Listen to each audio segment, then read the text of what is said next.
Hope is alive. Hi, I'm Eve Moffat. I'm the host of Focus on Hope. It's a show where we talk to just ordinary people who've been through some exciting and some challenging crises. And one such guest is our guest today, Joe. How you doing, Joe? I'm pretty good. How are you, Eve? I'm fine. We have our monsoons going and this rain. Yep, we do. We need the rain. Yep, love it. Yeah. You grew up in New York. I did. And we didn't love the rain over there. We got too much of it. Yeah? Yeah. What was it like? In New York? Yeah. It was pretty hectic. But it gave me good education on life. Yeah. But I'm glad to be here. Yeah. Yeah. What was life like before the transplant? About 5 years before the transplant. Well, before I got sick and I was diagnosed, when they told me what was going on, it pretty much floored me that I would eventually need another liver. And it was kind of scary, and it shook me a bit. But I belong to an organization that we support each other, and we have a way of life, and I do believe in a power greater than myself. And so I relied on that power and those other people in the group that I'm in, and move forward. Yeah. And so times it got scary, but my faith got me through. What were some of the symptoms? Well, some of the symptoms were extreme fatigue. For me, it started. My legs had gotten this condition called vasculitis, and the blood would leak out from the capillaries and get trapped under the skin, and it would burn. It would be painful, and I had to stay off my feet. I had to keep my legs up, and eventually I had to stop working. Yeah. Wow, but that was hard. It was hard. I was a stagehand, and all of the work I did was on my feet. Stagehand, what does that mean?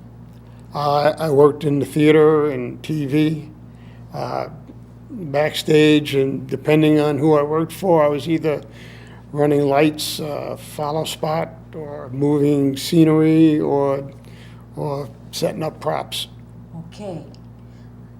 Wow, that's a lot to walk away from.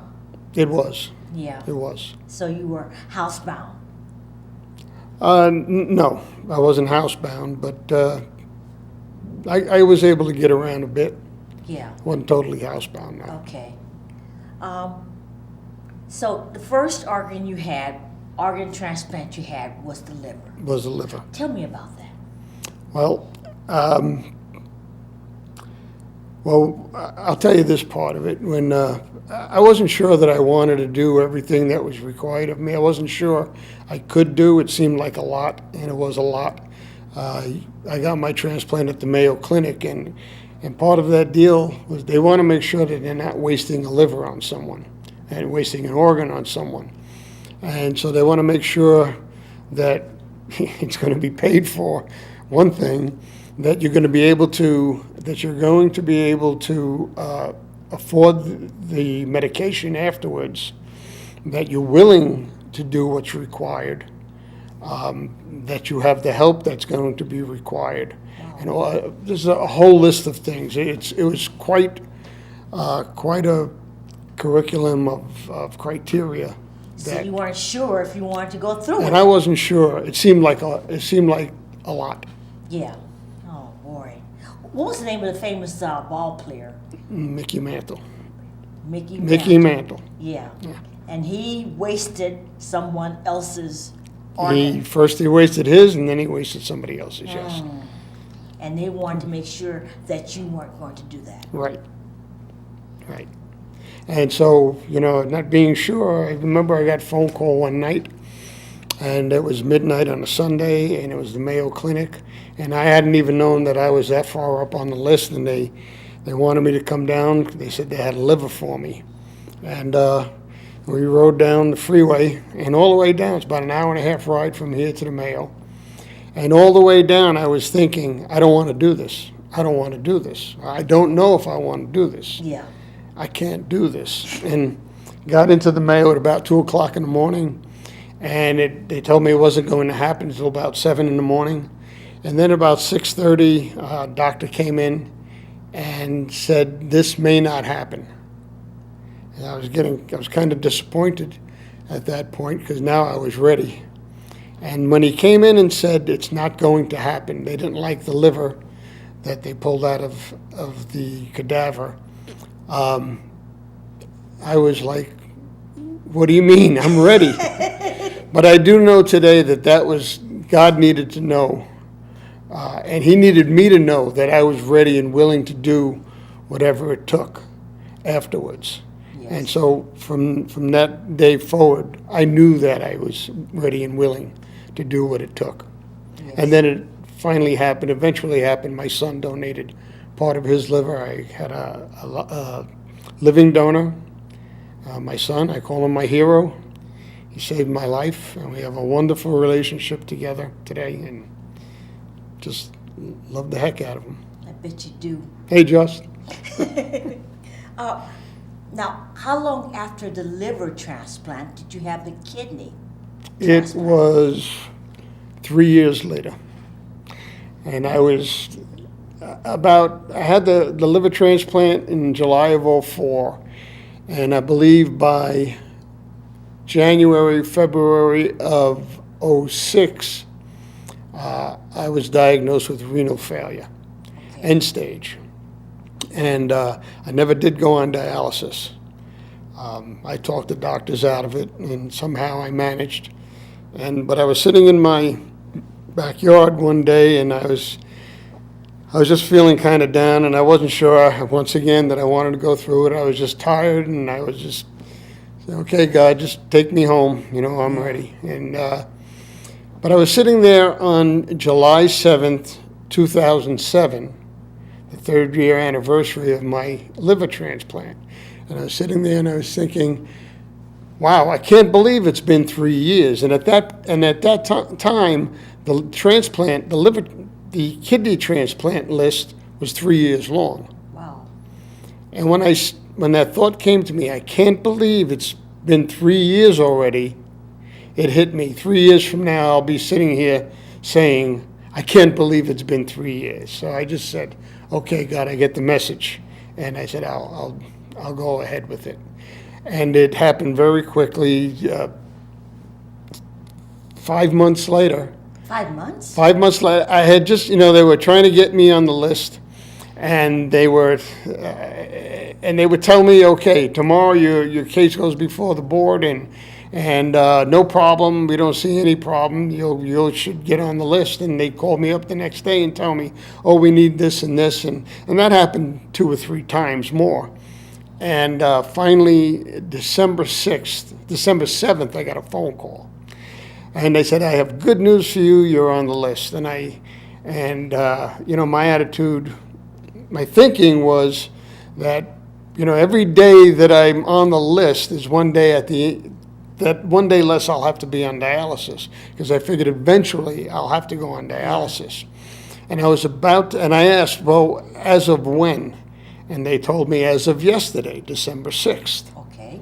And I was about to argue my case because I should have been on there 3 months ago. And instead I heard a voice that said, Joe, just say thank you and hang up. And so that's what I did. And on December 20th, exactly 2 weeks after the day I got on the list, I got a phone call to come down to the Mayo that they had a kidney for me. Wow.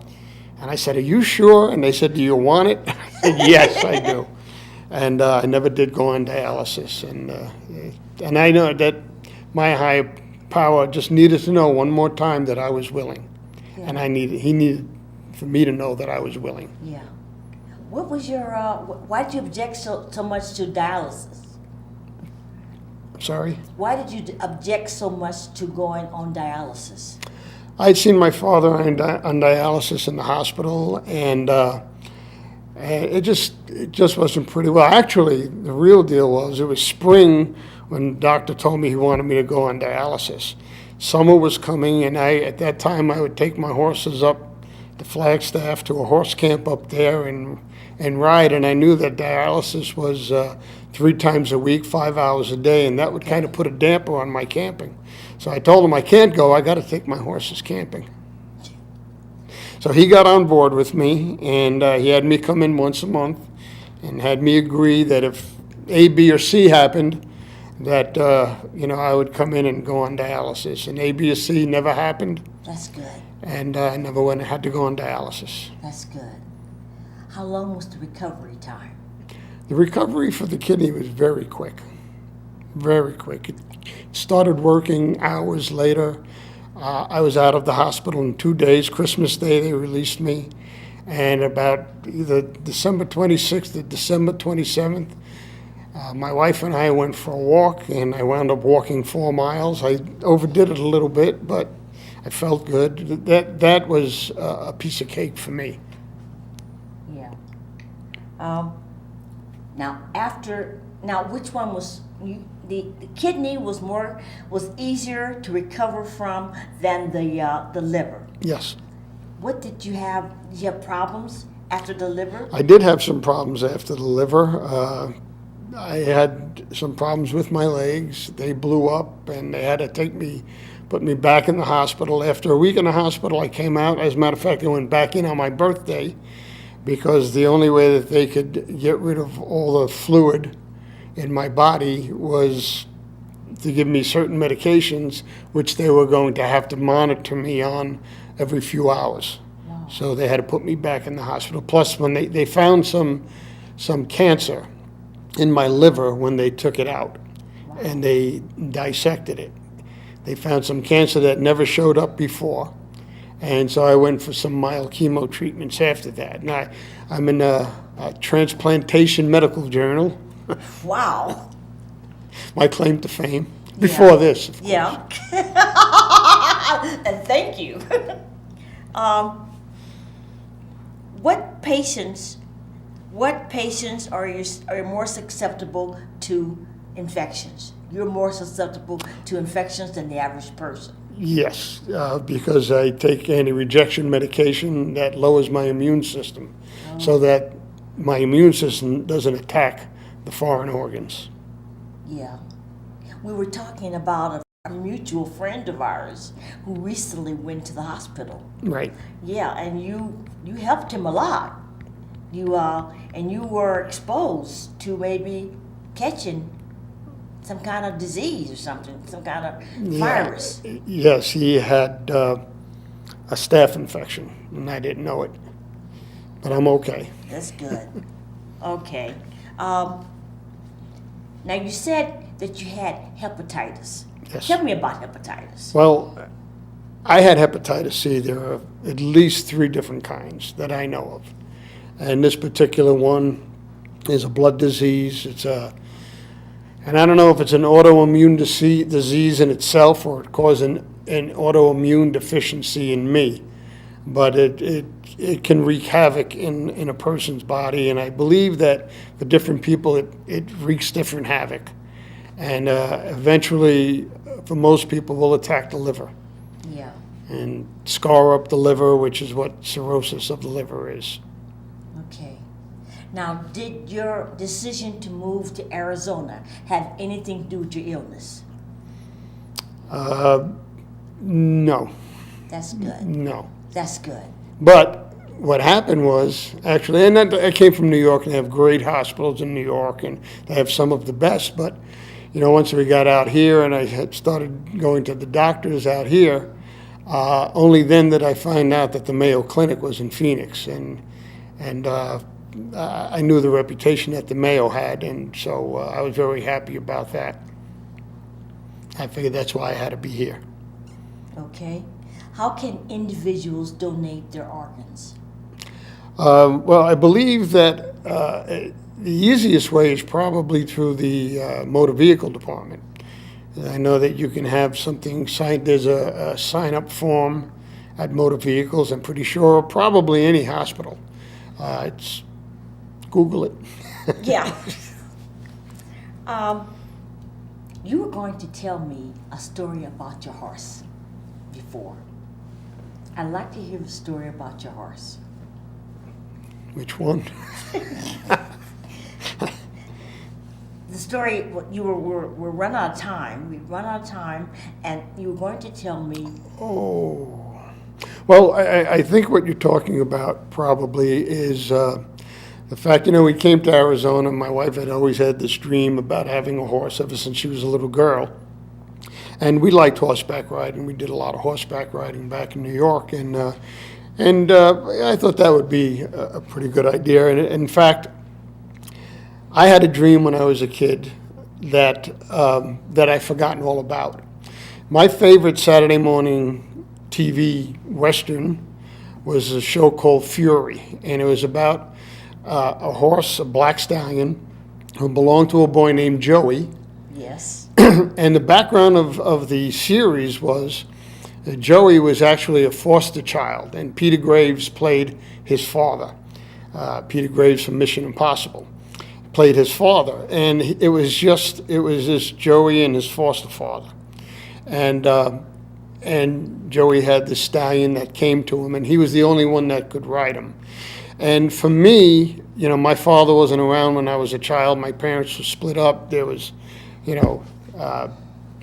typical type stuff like that, and I think the special part about that show was he was a boy with his father, alone, spending time alone on a ranch with a horse, and that just seemed so special to me, and I wanted that. So that show was really the most special out of all the cowboy shows on Saturday mornings.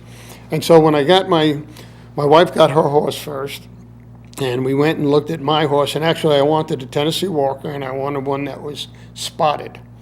And we went to look at this. The Tennessee Walking Horse is a breed of horse. Okay.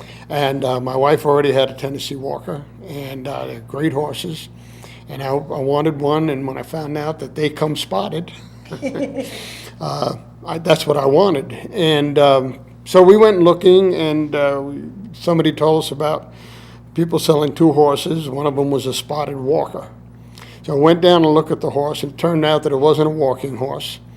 And it was spotted. I didn't much, there was no chemistry between us. I rode him, but I rode this other horse that was all black. And he was pretty nice. He had an attraction to me. And anyway, I walked away from there that day, and my wife asked, well, what are you going to do? And I said, I thought, no, that's not what I wanted. And she said, well, what about the other horse? His name was Magic. She said, what about Magic? I said, I had my heart set on a spotted walker. And she said, what about Fury? And it stopped me dead. I said, I forgot all about Fury. So we made an appointment to get a vet check. And that came on a day when I celebrated 18 years of sobriety. And that morning, I was where I was, and my wife woke up to the alarm clock, the radio alarm. And when I came home, my wife said to me, it was on the radio this morning when I woke up. And I said, no, what?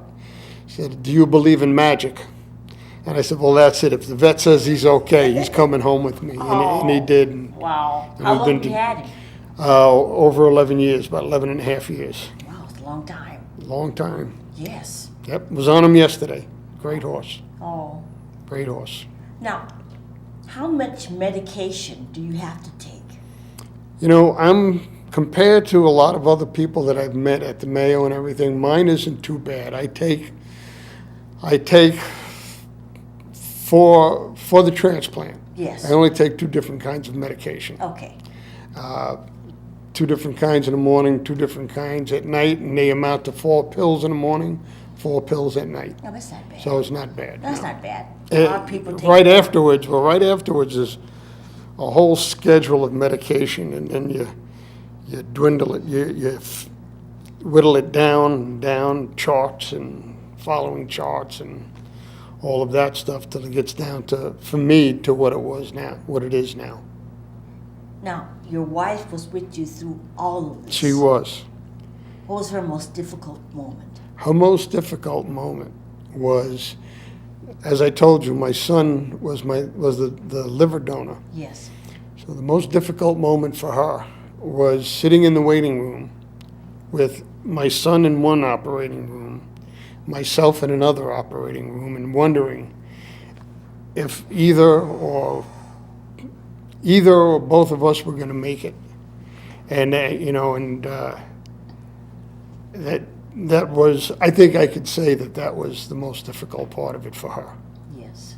Yeah. She's a strong woman. She is a strong She's a woman. lovely woman. Yes, she is. Good woman. Yeah. Now, someone died in order for you to be alive today.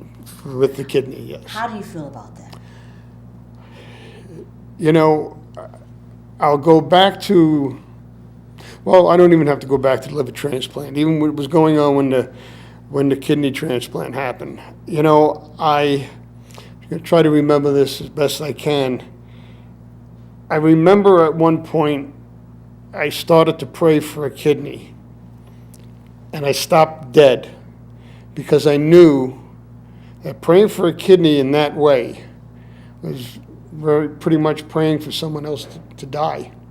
Oh, yes. And I changed my prayer. And I wish I could remember what I changed my prayer to, but I stopped praying for a kidney. I know people die every day, and this happens, but I just couldn't bring myself to pray for the kidney for that very reason. Yes. And I'm very grateful to that person or his parents for having done the paperwork at some point, whether it was before or after. And I'm truly sorry that person had to die so that I could live. But I'm very grateful to them and their family, and that's pretty much all I can really say about that. Yeah. Yeah. Now, you were a man of faith before the surgeries. Yes. Tell me about your faith before the surgeries. Well, like I was saying, I belong to an organization that trust in God is very important. It's not a religion. I'm not going to say here what it is, but it's faith, it's spirituality. And, I grew up going to parochial school and said all the prayers and everything pretty much by rote every day in school. And so when I finished that school, I pretty much wasn't going to pray anymore.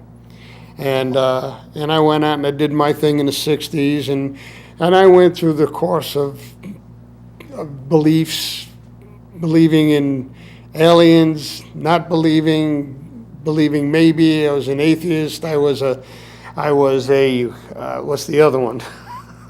Where there might be or there may not be. Agnostic? Agnostic. I was agnostic. I might be called a deist today. But today I do believe in something greater than myself that has a plan for me, and that he's given me free will, and that it's up to me to give up that free will to him. Because I know he's got a plan. His plan's much better than mine. I've tried to work my plan before, and it's never worked out really well. So, and what I think you asked me pre-transplant and post-transplant, just the things that I have told you, for me, have been proof that if I give my life to my God and turn my will over, that things work out the best for me. And I can't deny the proof that I've been shown. And those are just a couple of examples in my life. Yeah. You've been shown some proof. I have been shown some proof. Yeah. Well, what's your life like today? What do you do What do I do? other than ride your horses? Well, I make myself available to help other people who are afflicted with some of the same diseases that I have.